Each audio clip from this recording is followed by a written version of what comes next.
Welcome to the Defense and Aerospace Report podcast. I'm your host, Vago Muradian. Our podcast is brought to you by Bell. Since 1935, Bell has been redefining flight. Learn more about its pioneering spirit at bellflight.com. Thanks for joining us for what we hope will be a weekly strategy conversation with leading thinkers that's dedicated to the memory of one of the nation's most influential strategists, Andy Marshall, on the first anniversary of his passing. We couldn't think of a more fitting guest to join us than one of the nation's leading living strategists, Bob Work, former Deputy Defense Secretary, father of the Third Offset Strategy, the Vice Chair of the National Security Commission on Artificial Intelligence, board member of such great companies as Raytheon, and a distinguished fellow at the think tank he once led, the Center for a New American Security. Bob, thanks very much for joining us. It's great to be here, Vago. It's a pleasure, and I should take a moment to give a shout out to all of our sponsors, given that we're going to be covering a lot of ground.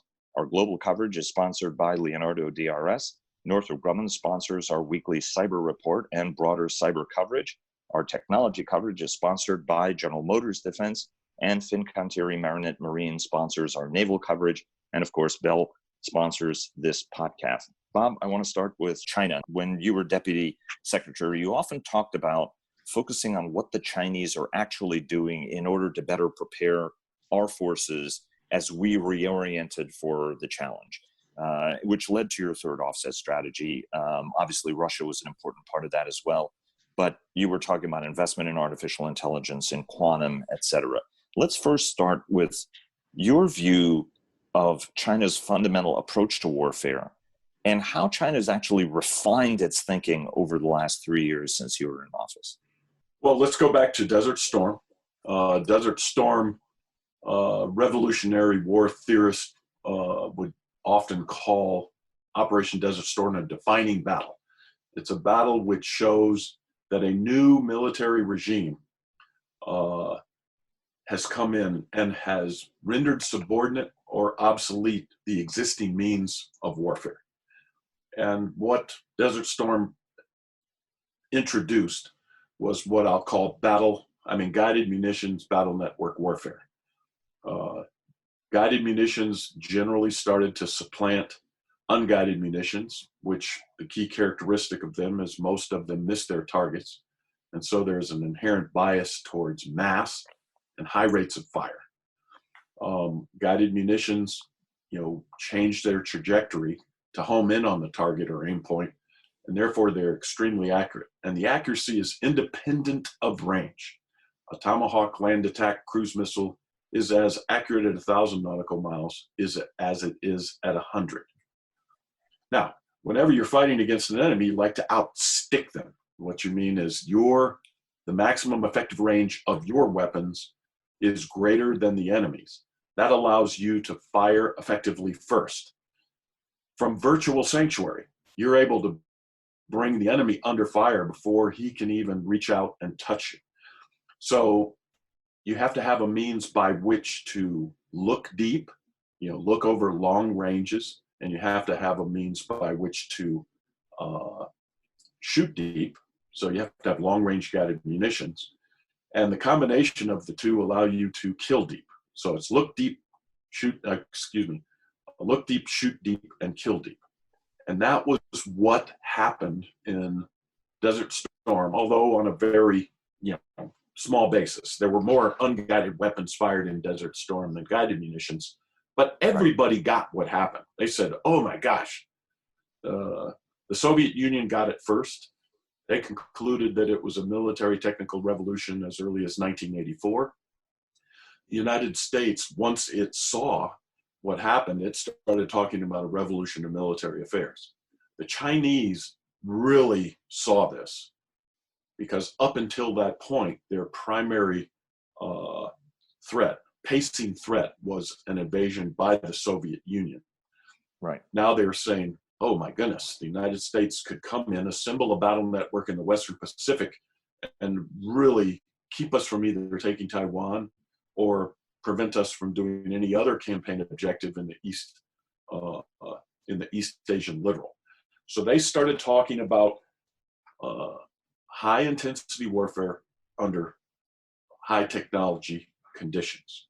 They said, we've got to be better at this. We have to match the Americans. We cannot afford to allow them to have a decided advantage in this new way of warfare. In 1996, the Taiwan Missile Crisis, they couldn't even find the US carriers in the Western Pacific. So they said, we can't allow this to ever happen again. And the thing that really kicked them off was the inadvertent bombing of the Chinese embassy and Operation Allied Force over Yugoslavia. And the Chinese said, there's just no way that that happened accidentally. This was, you know, this was a way for the United States to awe us and to tell us, watch out, you know, don't mess with us. So at that point, they said, we are going to try, in my view, they said, we're going to try to offset the United States' lead in technological superiority and its lead in guided munitions battle network warfare. Now, interestingly enough, I think they made the right conclusion, and they actually have done it, and the United States still hasn't really flipped the switch. And that is this, Vago. The Chinese said, we are beyond force-on-force thinking.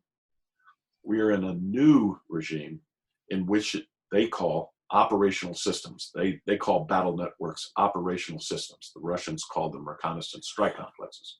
But all three of the competitors see it the same. And so the Chinese say, the way we are going to compete with the United States is we're going to concentrate on blowing apart their network. Because if they can't look deep, they won't be able to shoot deep. And if they can't shoot deep, they won't be able to kill deep. So what we want to do is blow apart their network. They call it system destruction warfare. And, you know, the United States, I do not believe our US military still has not truly flipped the switch and said, hey, is it true that we've moved beyond force-on-force calculations, and we should be thinking more on battle network v. battle network. So let me give you an example. The JADC2 that you hear so much about, Joint All-Domain Command and Control. And everybody talks about closing 1,000 kill chains in an hour. That's extremely force-on-force attritional orientation. Meanwhile, the Chinese have essentially said, look, I don't care how many airplanes I shoot down or how many ships I sink or how many satellites I kill. The only thing I have to do is blast the American battle network. And if I do that, then there's no way the United States will be able to achieve its campaign objectives. So although I see a lot of interesting force-on-force applications like hypersonics, high-powered microwaves, things like that, I haven't seen the level of thinking that the Chinese appear to be putting on this problem. And it scares me, quite frankly. So what are the adjustments we need to make in order to be prepared for this? I mean, you tried to make some of these changes, but progress was, I think we can acknowledge, slow, to say the least. Yes, absolutely. And look, the third offset wasn't my third offset. You know, I would say that it came out of the Defense Innovation Initiative announced by Secretary Chuck Hagel in November of 2014. Certainly I was leading it because the Secretary Hagel asked me to lead what was then called the Advanced Capabilities and Deterrence Panel. So along with the Vice Chairman of the Joint Chiefs of Staff and the Principal Deputy Director of National Intelligence, you know, we three were pushing forward everything in the Defense Innovation Initiative. We had 7 lines of effort. One of the lines of effort was trying to come up with a competitive strategy to achieve and sustain technological superiority. And that's what the third offset was all about. It was just one of 7 LOEs. Now, at the time, we said we need to start doing this. You have to remember we're in the middle of the BCA sequestration years. So our budget flexibility was not very high. And readiness continued to degrade year over year. And, you know, this was the key thing that the United States Department of Defense really tried to focus on. And it was the key thing that Secretary Mattis focused on when he became the Secretary of Defense. So when you're focusing on near-term readiness, you know, your horizon comes closer and closer in. But we were talking about the long-term competitive position of the United States. When Secretary Mattis came in, the first thing is the Trump administration dumped a lot of money to fix near-term readiness, and that happened very, very quickly. There was money put in 17, more money put in 18, more money still in 19, and it continues in 20 and 21. But as the readiness started to get better, then there was more, the building was freed up to look farther over time.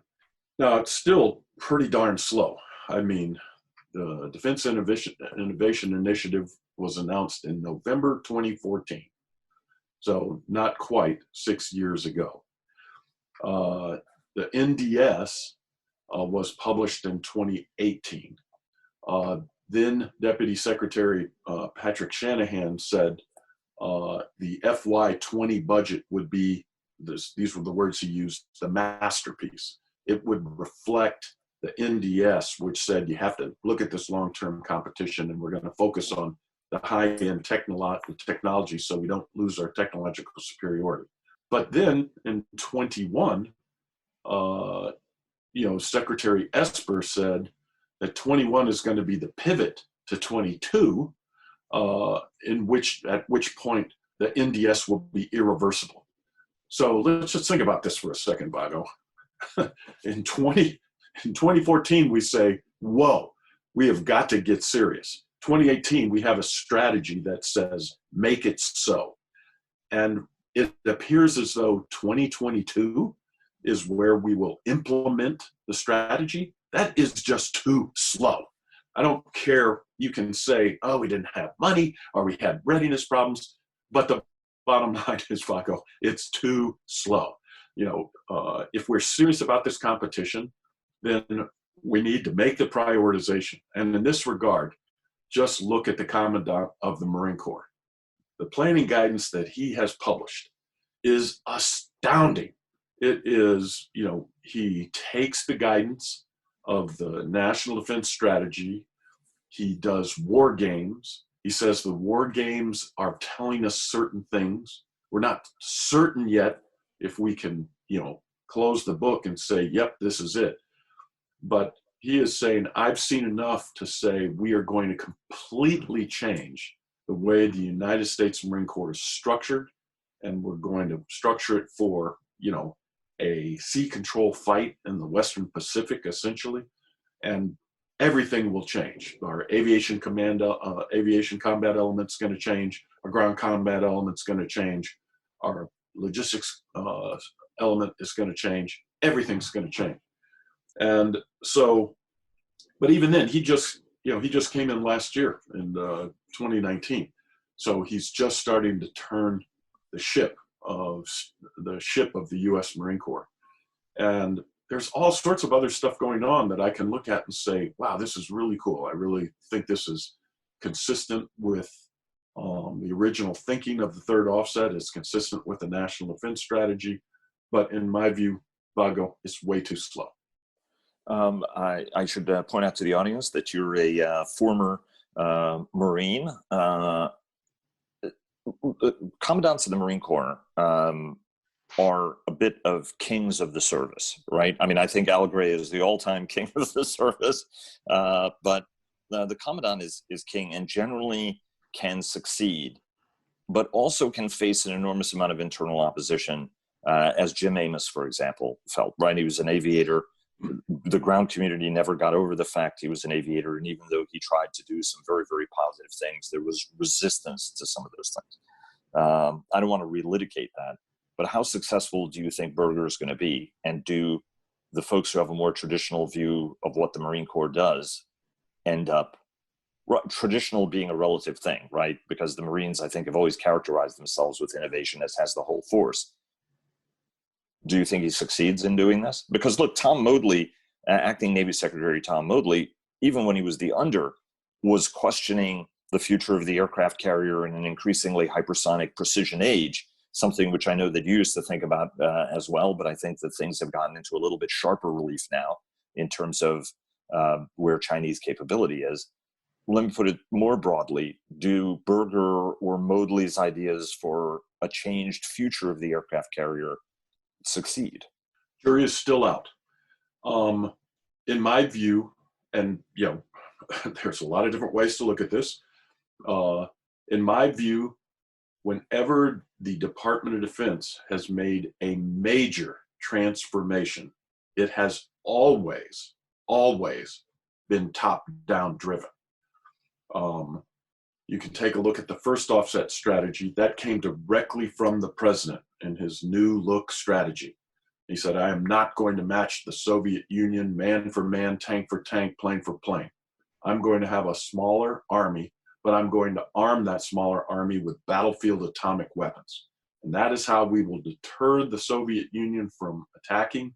And if they attack, that is how we will utterly defeat them. And, as you said, the services took that guidance in different ways. The Army essentially fought against it throughout the 50s. They didn't think it was the right strategy. They made that clear. And the historiography on this whole story is quite interesting. But the key point is it emanated from the top and was pushed down. The second offset strategy, where we adopted guided munitions and battle networks, that's a little better story because it definitely started from the top. Harold Brown, Jim Schlesinger, Andy Marshall, and they brought in a head of engineering, research and engineering, Bill Perry, and they said, we're going to give you all the backing, you're going to push it. And so Perry adopted a program called Assault Breaker, and you take a look back and it was all pretty much, it initiated top-down driven. Now, the good part of that story was that the Air Force and the Army agreed. They said, hey, the civilians actually came up with something that makes sense here. I'm being a little tongue-in-cheek. And we're going to use this, we're going to exploit this, and we're going to have a new doctrine called air-land battle. So it was initially top-down driven, but then it was quickly had a bottom-up component that really, when you take a look at these things, transformed the thinking of the force over a decade, which from a historical perspective is quite astounding. Go ahead, I'm sorry. The third offset, originated from the senior leader in the department, the senior leaders in the department. So if you want to have this, Vago, you've got to have more top-down direction, and it's got to be pointed, and it's got to be directive. And that's where, things start to get interesting, because the services might say, no, this doesn't make any sense to us. Congress might say, what's happening over there? But my key point is, it's got to be top-down driven. And if you take a look at just the time from 2014 to 2020, and you see that we're still not going to see a lot of major change in the program until 2022, you have to say, I don't know if the top-down push has been as strong as it should be. Well, right. I mean, that goes to our issue of time, right? There's a piece I'm working that actually discusses this, right? I mean, at the end of the day, time is the most precious commodity.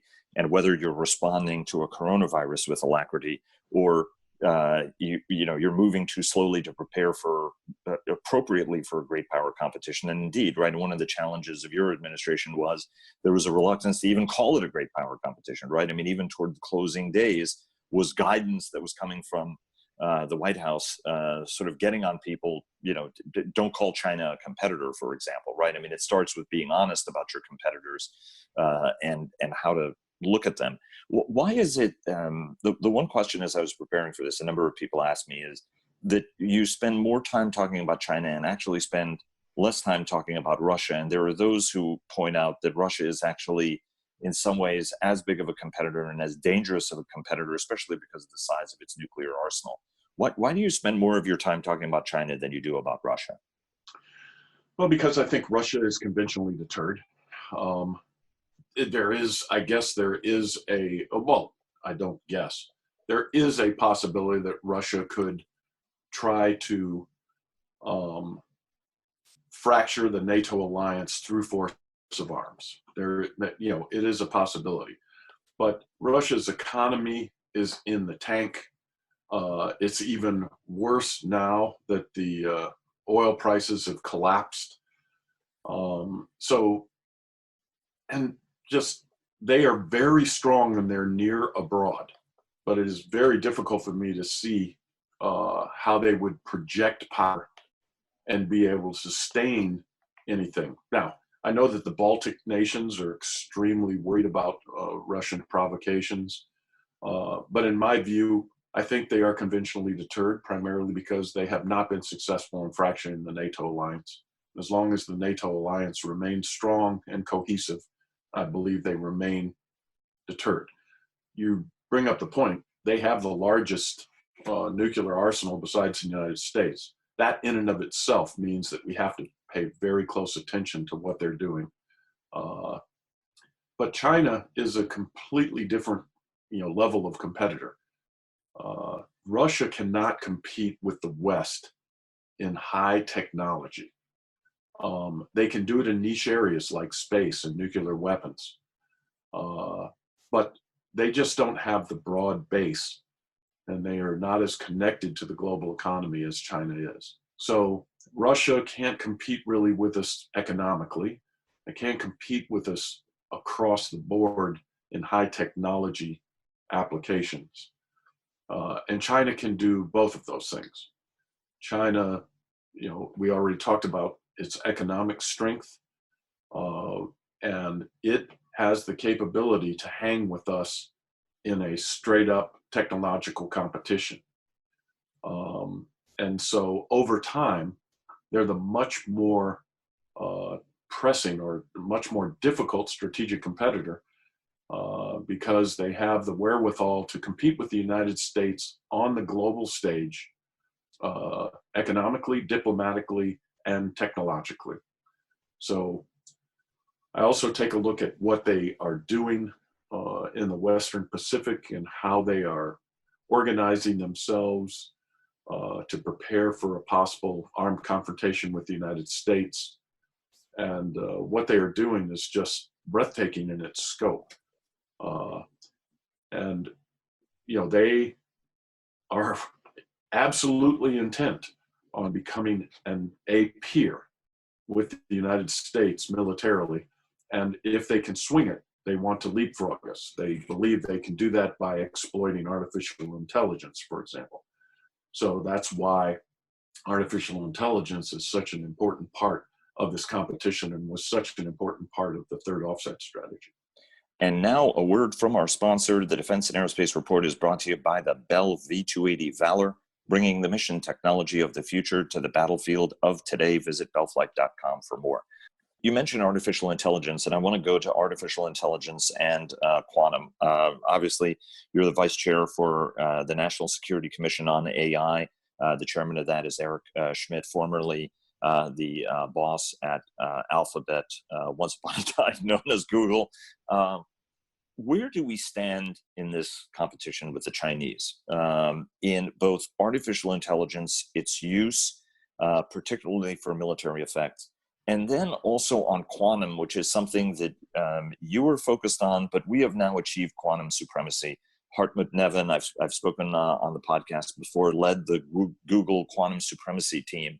And what that basically meant was in 200 seconds, they solved a problem that would take a conventional computer 10,000 years to solve. And one of the things that he warned was that there were going to be serious policy implications within a decade when China, for example, which he said was in the lead in quantum communications, can encrypt all of its communications. And then everybody will be able to read all of the communications they've recorded over the past few decades as if they were not encrypted, right? So this is game-changing stuff. Talk to us about how we need to be thinking both about artificial intelligence and its uses, and then artificial intelligence in a quantum age, which is the sort of the effective of cavemen going up against aliens. Well, without question, the globe is in the midst of trying to deal with a technological tsunami. Rapid advances in artificial intelligence, rapid advances in quantum science, rapid advances in 5G, in nanotechnology, in synthetic biology. And typically what happens is when you have an enormous amount of technological change in the military sphere, it's the military competitor who can take aspects of all of the different things and put them together into a technologically enabled operational concept that provides them with advantage in a clash of arms. And sometimes the advantage is so marked, it marks a discontinuous change in warfare and is described as a military technical revolution or a revolution in military affairs. AI, back in 2014, when we were trying to deal with this and we were trying to kind of fumble through all of the different types of technological opportunities that the department might pursue, and we didn't have the resources to pursue every one of them equally. You had to prioritize. The Defense Science Board took a look at all of these things and said, in no uncertain terms, the single most important technological competition that the department must focus on and must win is in the realm of artificial intelligence. And they said that because it would have the broadest application across the department, from back office to foxhole. It would affect business operations through robotic process automation. It would affect logistics. It would affect battlefield operations. It would affect tactical encounters. It would, everything in the department would ultimately have some type of AI-enabled capability. We tended to look at the other things as how they might impact the competition on AI. So, as you said, in quantum science, we were thinking about quantum machine learning chips and quantum sensors that would provide information, lots of information, which would then be transported over 5G secure networks. So the basis of the third offset was to say, we're going to focus on this competition, and we're going to do what we need to do in quantum science, 5G, nanotechnology, to make sure that we have the best R&D and applications. So where do we stand with China? It's a close race, without question. The Chinese are extremely capable in this field. And the sense is that the United States is ahead in basic AI research and development. That's a good thing. But the Chinese may be ahead of us in terms of AI-enabled applications, which is a bad thing. So the focus right now, I think, of the department is how do you aggressively pursue AI-enabled applications, even if the early instantiations of them are not perfect or they're not great, but they're an advance and they help improve operations and improve capabilities. As is said in the National Defense Strategy, we're pursuing advanced autonomous systems, artificial intelligence, machine learning for competitive military advantage. That's why we're doing it. Period. End of story. I would say right now the Russians may be ahead of both of us in terms of robotics, combat robotics. They have tested them in Syria. They are very, very serious about pursuing them. For them, it's a demographics problem. By 2030, 2040, they're not going to have enough people to man their military. So they have a goal of having 1/3 of their force structure being robotic. And they write about fully roboticized combat units. And the United States and China really haven't talked a lot about fully roboticized units. We've talked more about mixed, human-machine combat teams. So I would say right now we're in a good spot in terms of R&D. The National Security Commission in its interim report said, hey, we got to win this competition. It also reflects our values. You know, we want RAI to protect human privacy, to be ethical, to be consistent with international humanitarian law. We hope that our competitors will think the same way, but certainly not in terms of privacy. They've already proven that. So we really need to be focusing on applications.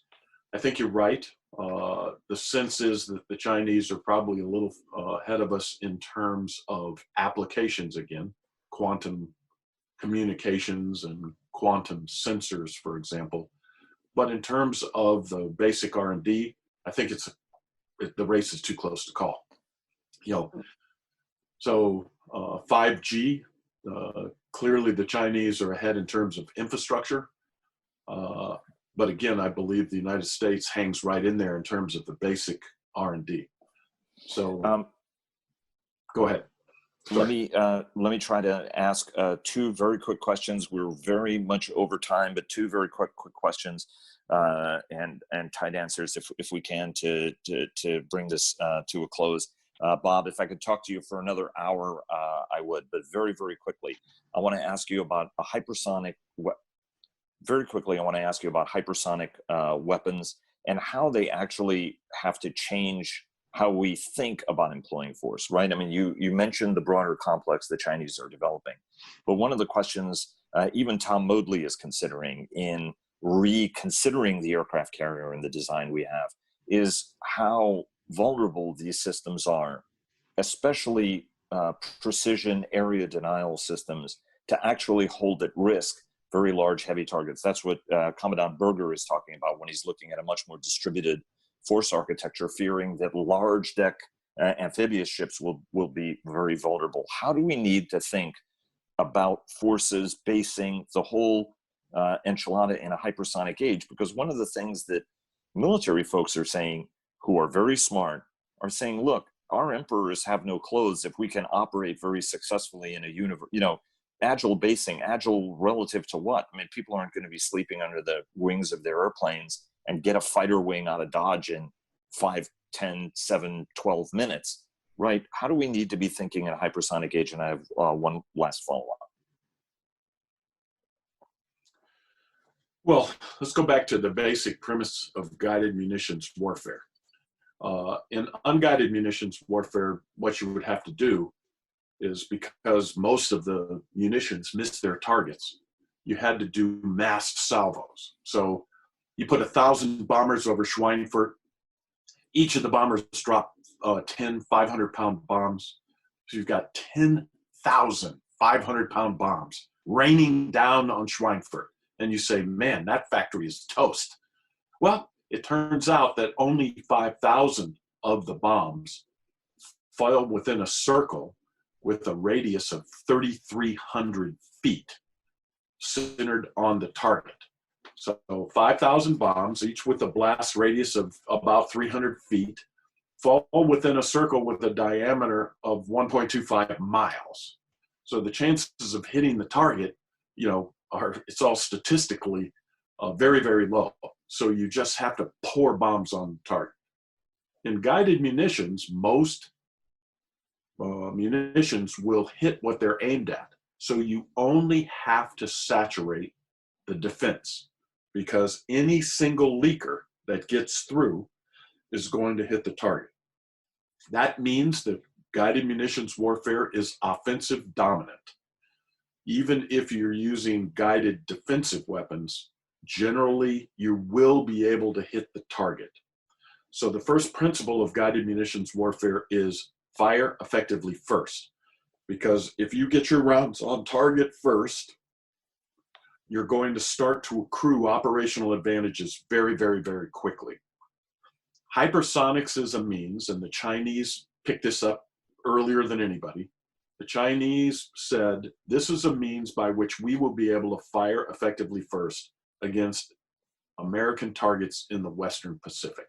So they went all in on hypersonics early, and they have a lead on us, unfortunately. Now, the United States is responding in kind.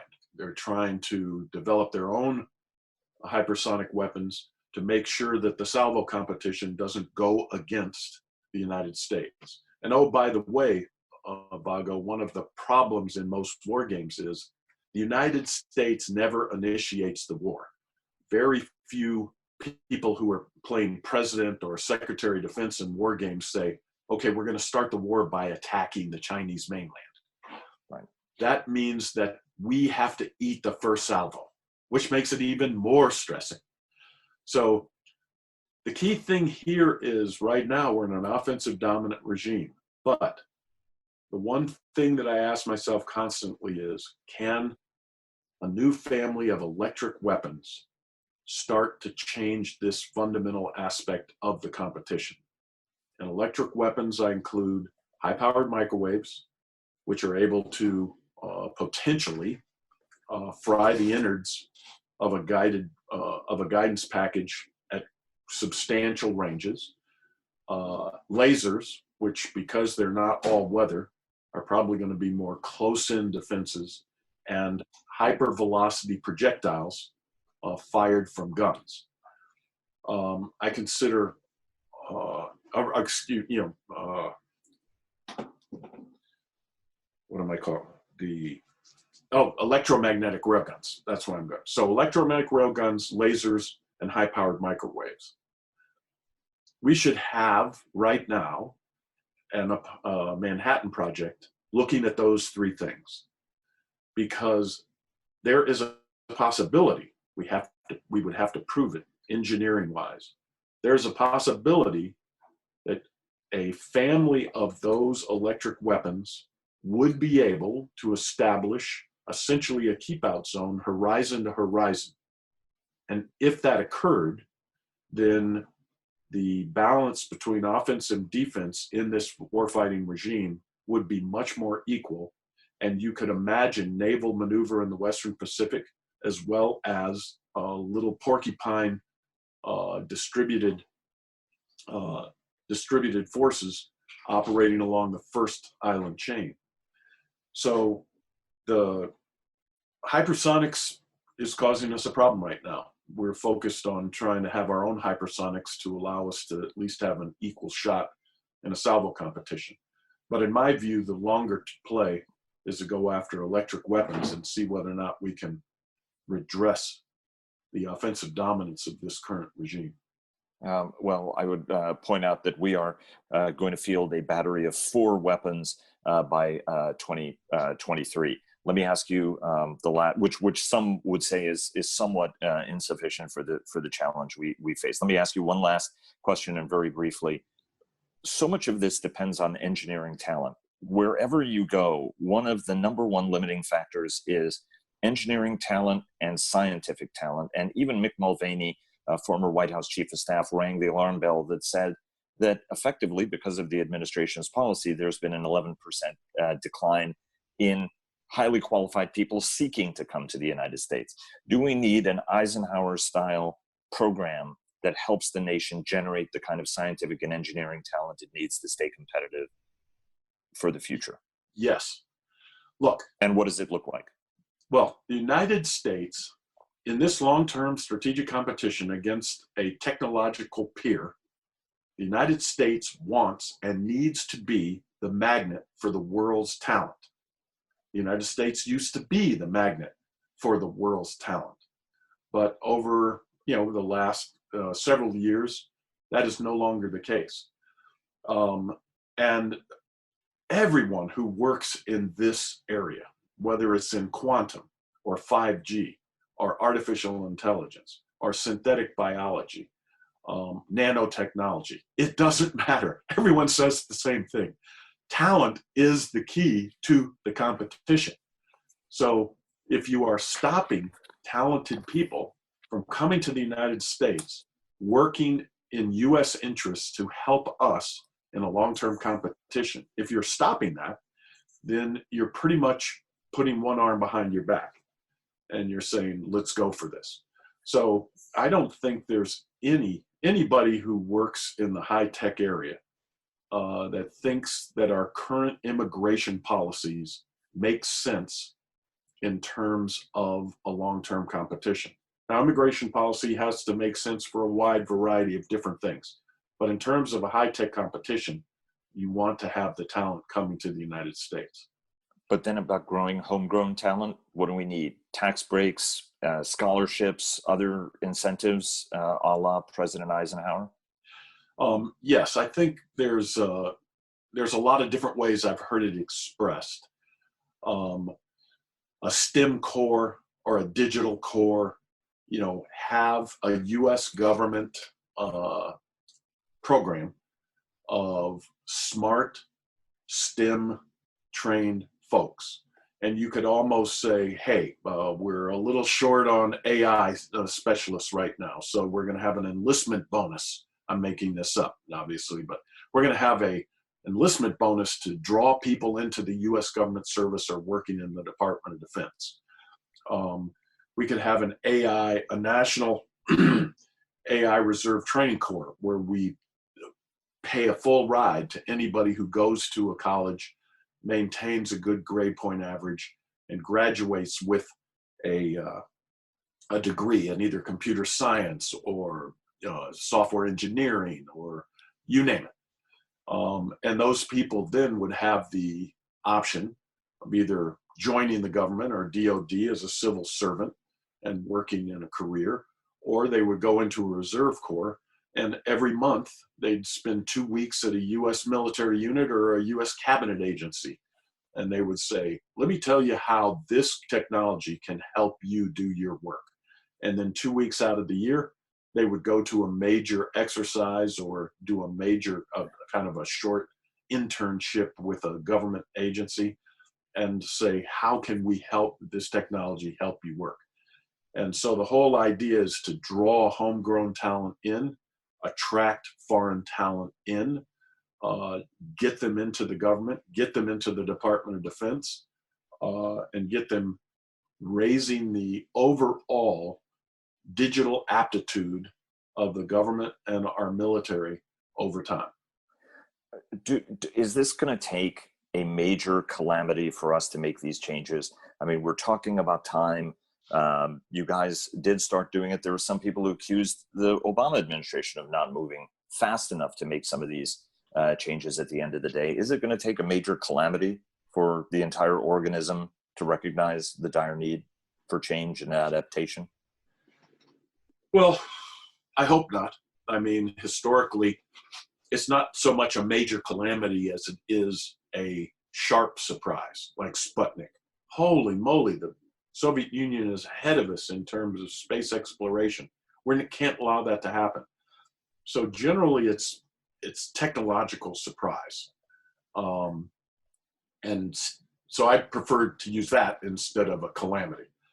But I think there's a growing sense that, wow, the Chinese are pressing us across the board, as I said, diplomatically, economically, and militarily. We need to respond to that challenge. And so you can see it. I mean, 3 years ago, or in 2014, when we started talking about great power competition, Vago, people would look at me like I had two heads. They say, what the hell are you talking about? Right.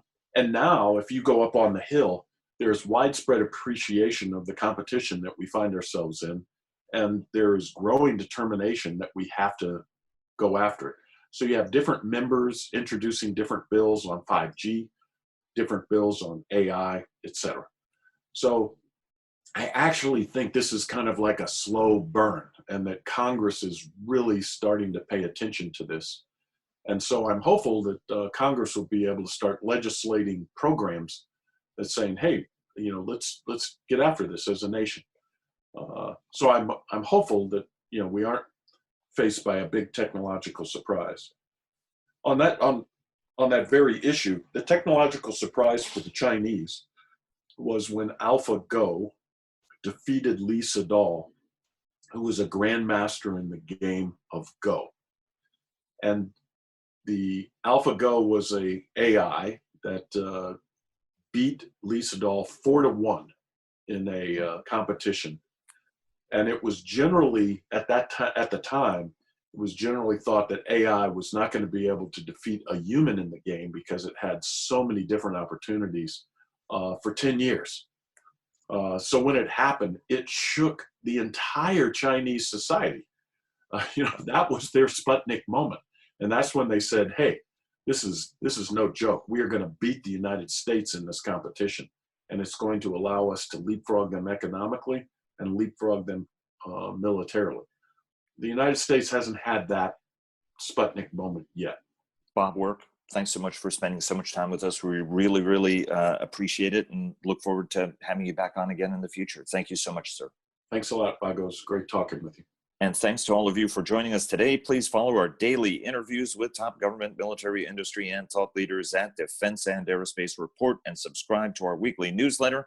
Follow us on Twitter at DEFAERO Report. That's at DEFAERO Report. Like us on Facebook at Defense and Aerospace Report. And check us out on LinkedIn. Look out for our weekly cyber report sponsored by Northrop Grumman and our technology report sponsored by General Motors Defense. For more than 80 years, Bell has pushed past the boundaries of what's possible to drive aviation forward, going above and beyond flight, bellflight.com. Thanks again to Bell for their generous sponsorship, and we'll see you again tomorrow, and hope everybody stays safe and sound.